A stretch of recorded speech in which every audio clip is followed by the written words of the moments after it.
So my next guest mentions the Mark Andreessen Wall Street Journal op-ed. It was called "Why Software is Eating the World." That was back in August of 2011. In fact, the company has a piece on Andreessen Horowitz's website as well if you want to go and familiarize yourself with it. I want to bring in out Niles Investment Management founder, portfolio manager Dan Niles. And Dan, so, listen, to put it in perspective, it's been one heck of a ride for software since that Andreessen call. We're going to put a chart up for, of IGV, but it's just been almost straight up. But there were some scares, right? We do see where it hit a bump in the road a few times. So I guess the question is, and why do so many people think that this is the final curtain call? Well, I think this is different than the dips you're showing in that chart before, because remember, a lot of those dips were tied to economic cycles. So, you went through the global financial crisis, you went through COVID, et cetera. And so it was tied to the macro and what was going on there. And so software is moving up and down with NASDAQ. What's different this time is you're seeing this new technology, right? Brand new from 3 years ago, end of 2022, when you had this thing called AI show up. And now what you're figuring out is AI can go ahead and do some of those things that software was able to do before, and it can do it by itself. And last week in particular, when you saw Anthropic's Claude come out with these plugins that let you do tasks for legal, finance, accounting, that just caused another massive downdraft in these stocks. And so I think what you're going to see right now is that all of these names, they go down, but ultimately coming out of this, there will be some winners in areas that are less prone to get disintermediated by AI. So things like database, right? You can't afford to have the most important thing in your company, which is all your customer information, supplier information, get screwed up, right? Way too important. So those companies, so names like an Oracle or SAP ultimately should come out in better shape than others. Right. And then security. You can't afford to have your company hacked and have all your data stolen. There's compliance issues, regulatory issues, all this stuff. So I think those types of names, the Palo Altos or CrowdStrikes of the world, ultimately will be proven winners, but it doesn't mean that the entire space can't go down more as we're trying to sort through the rubble and figure out who the winners and losers are. Yeah, interesting. Those names that you mentioned, a couple of them are having some pretty good bounces, including Oracle. I read over the weekend, a lot of stories over the weekend on Nvidia. They're saying that the H200s are sold out, that capacity is maxed out, that, and this is a name that I know that you like here among the Mag 7. But what's going to get it to really have a sustained move?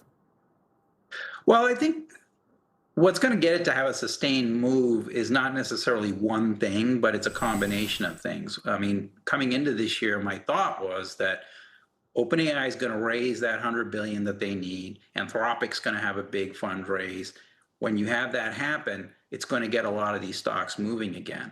The big thing, though, that happened over the last month and change, really since Oracle came out in mid-December, raised their CapEx by a bunch. Since then, you've seen Google, Microsoft, Meta, Amazon all take up their CapEx. So back in mid-December, before Oracle reported, my thought was, okay, AI CapEx probably grows 25 to 30% in 2026. After all those reports have come out, those numbers, based on guidance, have sort of moved up to 60% growth. So massive acceleration. And like what you saw late last week with Nvidia and Broadcom on Friday, and then again today, you're starting to see people go, wait a minute, Nvidia is trading at 25 times, the market's at 22 times. I've had my CapEx forecast go from 25 to 30% growth to 60. That looks way too cheap relative to the growth rate and relative to their dominant position. Yeah. And similarly with Broadcom, if you believe all those spending numbers from the big hyperscalers, then for the guys that don't want to buy a GPU but want to custom design their own, that's the way to play it. So I like them both. And I got a feeling it's going to be one of these conversations 6 months from now, everyone's going to look back in hindsight and say it seemed obvious, right? I want to go over some of your, because to your point, it just seems so amazing. I want to go over some of your ideas for the year because Cisco, this is a call, you caught me flat-footed on it, but it has been a juggernaut. It's been dynamite. Are you still holding it? Yeah, no, I love it because If you remember when we talked, I think early in the year, I'm like, this is a good combination of defense and offense. And don't forget, this was one of my top 5 picks coming into 2025. Right. And it was up about 30% last year, outperforming most stocks.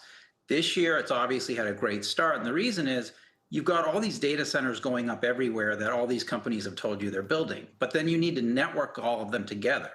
Then for companies to take advantage of all of this AI capabilities and all the data that's getting thrown off by it, they've got to upgrade their networks. And so you look at the stock, you go, wow, it's got a below market multiple. It's in a probably multi-year upgrade cycle, because don't forget all that capacity you put in during COVID now has kind of gotten old enough where you logically would start to upgrade it anyway. And it doesn't have the same sexiness, if you will, as a pure play AI company that's gotten absolutely murdered to start this year. And so it gives you that defense as well as the offense as their revenues accelerate off of hyperscaler plus enterprise upgrade cycle. What I like about it too is I think you're going to have a whole lot of folks probably following behind you. And there's nothing better to be well positioned in something that's gone up a lot. Then Wall Street discovers it. I think you've positioned well there. I got to ask you about Impinj. You know, I saw you posted on X. You explained that you still are bullish on it. It's gotten hammered pretty good. What's going on there? Yeah, I mean, this is really disappointing. I mean, it's not what you want to start the year off with, right? But bigger picture, do I believe that radio frequency identification technology is going to be one of the big trends in tech over the next 5 to 10 years? Absolutely. They're getting into food. That should be a 10x opportunity relative to apparel, which is the main market today. The thing that happened with the quarter and why this is just so painful is they pre-announced upside back in earlier. Then they went ahead and when they reported results, they came out and said, yeah, but unfortunately, we've got this big inventory correction going on caused by one of their big logistics customers. And therefore, our revenues are going to be at the same level as they were last year. And the stock should have, and it did, it got absolutely crushed.